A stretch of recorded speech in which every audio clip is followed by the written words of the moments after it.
President to travel there during the war. I met with the Prime Minister and members of his cabinet, and most movingly, I met with Israelis who had personally lived through horrific horror of the attack by Hamas on the 7th of October. More than 1,300 people slaughtered in Israel, including at least 32 American citizens. Scores of innocents, from infants to the elderly grandparents, Israelis, Americans taken hostage. As I told the families of Americans being held captive by Hamas, we're pursuing every avenue to bring their loved ones home. As president, there is no higher priority for me than the safety of Americans held hostage. The terrorist group Hamas unleashed pure, unadulterated evil in the world. But sadly, the Jewish people know perhaps better than anyone that there is no limit to the depravity of people when they want to inflict pain on others. In Israel, I saw people who are strong, determined, resilient, and also angry, in shock and in deep, deep pain. I also spoke with President Abbas, the Palestinian Authority, and reiterated the United States remains committed to the Palestinian people's right to dignity and to self-determination. The actions of Hamas terrorists don't take that right away. Like so many other, I'm heartbroken by the tragic loss of Palestinian life, including the explosion at the hospital in Gaza, which was not done by the Israelis. We mourn every innocent life lost. We can't ignore the humanity of innocent Palestinians who only want to live in peace and have an opportunity. You know, the assault on Israel echoes nearly 20 months of war, tragedy, and brutality inflicted on the people of Ukraine, people that were very badly hurt since Putin launched his all-out invasion. We've not forgotten the mass graves, the bodies found bearing signs of torture, rape used as a weapon by the Russians, and thousands of Ukrainian children forcibly taken into Russia, stolen from their parents. It's sick. Hamas and Putin represent different threats, but they share this in common. They both want to completely annihilate a neighboring democracy, completely annihilate it. Hamas' stated purpose for existing is the destruction of the state of Israel and the murder of Jewish people. Hamas does not represent the Palestinian people. Hamas uses Palestinian civilians as human shields, and innocent Palestinian families are suffering greatly because of them. Meanwhile, Putin denies Ukraine has or ever had real statehood. He claims the Soviet Union created Ukraine. And just 2 weeks ago, he told the world that if the United States and our allies withdraw, and if the United States withdraw, our allies will as well, military support for Ukraine would have, quote, a week left to live, but we're not withdrawing. I know these conflicts can seem far away, and it's natural to ask, why does this matter to America? So let me share with you why making sure Israel and Ukraine succeed is vital for America's national security. You know, history has taught us that when terrorists don't pay a price for their terror, when dictators don't pay a price for their aggression, they cause more chaos and death and more destruction.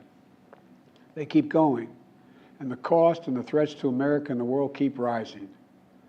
So if we don't stop Putin's appetite for power and control in Ukraine, he won't limit himself just to Ukraine. Putin's already threatened to remind, quote, remind Poland that their Western land was a gift from Russia.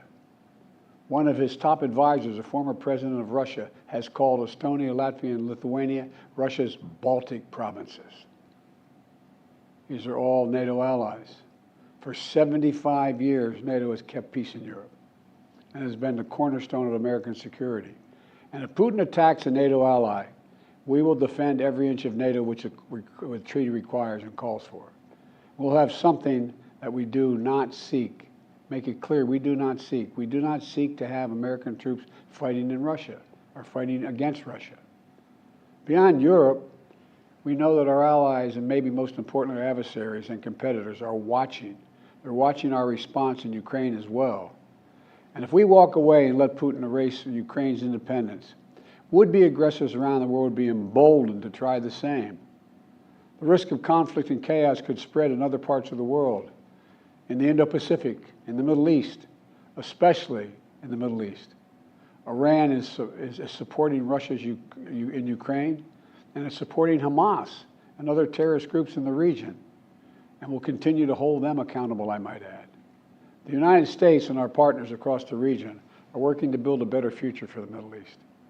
One where the Middle East is more stable, better connected to its neighbors, and through innovative projects like the India-Middle East-Europe Rail Corridor that I announced this year at the summit of the world's biggest economies. More predictable markets, more employment, less rage, less grievances, less war when connected. It benefits the people who would benefit the people of the Middle East and would benefit us. American leadership is what holds the world together. American alliances are what keep us, America, safe. American values are what make us a partner that other nations want to work with.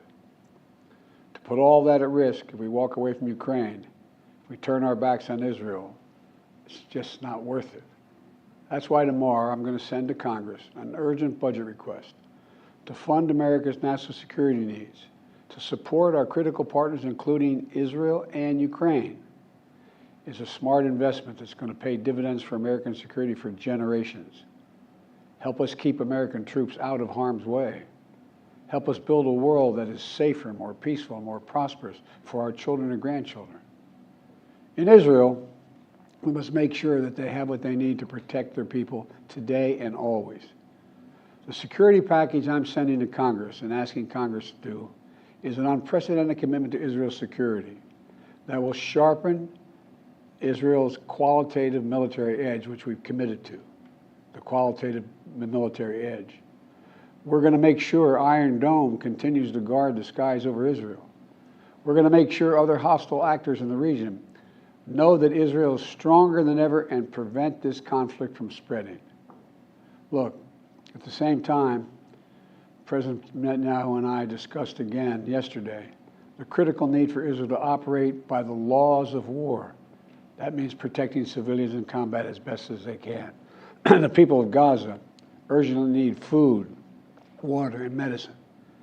Yesterday, in discussions with the leaders of Israel and Egypt, I secured an agreement for the first shipment of humanitarian assistance from the United Nations to Palestinian civilians in Gaza. If Hamas does not divert or steal these shipments, we're going to provide an opening for sustained delivery of life-saving humanitarian assistance for the Palestinians. As I said in Israel, as hard as it is, we cannot give up on peace. We cannot give up on a two-state solution. Israel and Palestinians equally deserve to live in safety, dignity, and peace. You know, and here at home, we have to be honest with ourselves. In recent years, too much hate has given too much oxygen, fueling racism, the rise of anti-Semitism, and Islamic phobia, right here in America. It's also intensified in the wake of recent events that led to the horrific threats and attacks that both shock us and break our hearts. On October 7th, terror attacks have triggered deep scars and terrible memories in the Jewish community. Today, Jewish families worried about being targeted in school, wearing symbols of their faith walking down the street, or going out about their daily lives. You know, I know many of you in the Muslim American community, the Arab American community, the Palestinian American community, and so many others are outraged and heartened, saying to yourselves, here we go again with Islamophobia and distrust we saw after 9/11. Just last week, a mother was brutally stabbed. A little boy, here in the United States, a little boy who just turned 6 years old was murdered in their home outside of Chicago. His name was Wadiha, a proud American, a proud Palestinian American family. We can't stand by and stand silent when this happens. We must, without equivocation, denounce anti-Semitism. We must also, without equivocation, denounce Islamophobia. And to all you hurting, those of you hurting, I want you to know I see you. You belong. And I want to say this to you. You're all America. You're all America. This is in a moment, you know, in moments like these, when fear and suspicion, anger and rage run hard, that we have to work harder than ever to hold on to the values that make us who we are. We're a nation of religious freedom, freedom of expression. We all have a right to debate and disagree without fear of being targeted in schools or workplaces or in our communities. I must renounce violence and vitriol. see each other not as enemies, but as fellow Americans. When I was in Israel yesterday, I said that when America experienced the hell of 9/11, we felt enraged as well. While we sought and got justice, we made mistakes. So I cautioned the government of Israel not to be blinded by rage. And here in America, let us not forget who we are. We reject all forms of hate, whether against Muslim, Jews, or anyone. That's what great nations do, and we are a great nation. On Ukraine, I'm asking Congress to make sure we can continue to send Ukraine the weapons they need to defend themselves and their country without interruption, so Ukraine can stop Putin's brutality in Ukraine. They are succeeding. When Putin invaded Ukraine, he thought he would take Kyiv and all of Ukraine in a matter of days. Well, over a year later, Putin has failed, and he continues to fail. Kyiv still stands because of the bravery of the Ukrainian people. Ukraine has regained more than 50% of the territory Russian troops once occupied, backed by U.S.-led coalition of more than 50 countries around the world, all doing its part to support Kyiv. What would happen if we walked away? We are the essential nation. Meanwhile, Putin has turned to Iran and North Korea to buy attack drones and ammunition to terrorize Ukrainian cities and people. From the outset, I've said, I will not send American troops to fight in Ukraine. All Ukraine is asking for is help, for the weapons, munitions, the capacity, the capability to push invading Russian forces off their land, and the air defense system to shoot down Russian missiles before they destroy Ukrainian cities. Let me be clear about something. We send Ukrainian equipment sitting in our stockpiles. And when we use the money allocated by Congress, we use it to replenish our own stores, our own stockpiles, with new equipment. Equipment that defends America and is made in America. Patriot missiles for air defense batteries, made in Arizona. Artillery shells manufactured in 12 states across the country, in Pennsylvania, Ohio, Texas, and so much more. You know, just as in World War II, today patriotic American workers are building the arsenal of democracy and serving the cause of freedom. Let me close with this. Earlier this year, I boarded Air Force One for a secret flight to Poland. There I boarded a train with blacked out windows for a 10-hour ride each way to Kyiv, to stand with the people of Ukraine ahead of the one-year anniversary of their brave fight against Putin. I'm told I was the first American to enter a war zone not controlled by the United States military since President Lincoln.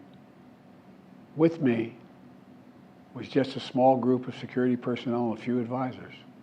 But when I exited that train and met Zelensky, President Zelensky, I didn't feel alone. I was bringing with me the idea of America, the promise of America, to the people who are today fighting for the same things we fought for 250 years ago: freedom, independence, self-determination. And as I walked through Kyiv with President Zelensky, with air raid sirens sounding in the distance, I felt something I've always believed, more strongly than ever before. America is a beacon to the world. Still. Whereas my friend Madeleine Albright said, the indispensable nation. Tonight, there are innocent people all over the world who hope because of us, who believe in a better life because of us, who are desperate not to be forgotten by us, and who are waiting for us. But time is of the essence. I know we have our divisions at home. We have to get past them. We can't let petty, partisan, angry politics get in the way of our responsibilities as a great nation. We cannot and will not let terrorists like Hamas and tyrants like Putin win. I refuse to let that happen. In moments like these, we have to remember who we are. We are the United States of America. The United States of America. And there is nothing beyond our capacity if we do it together. My fellow Americans, thank you for your time. May God bless you all, and may God protect our troops.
100万订阅大突破，台视新闻 TTVNews 感谢有你。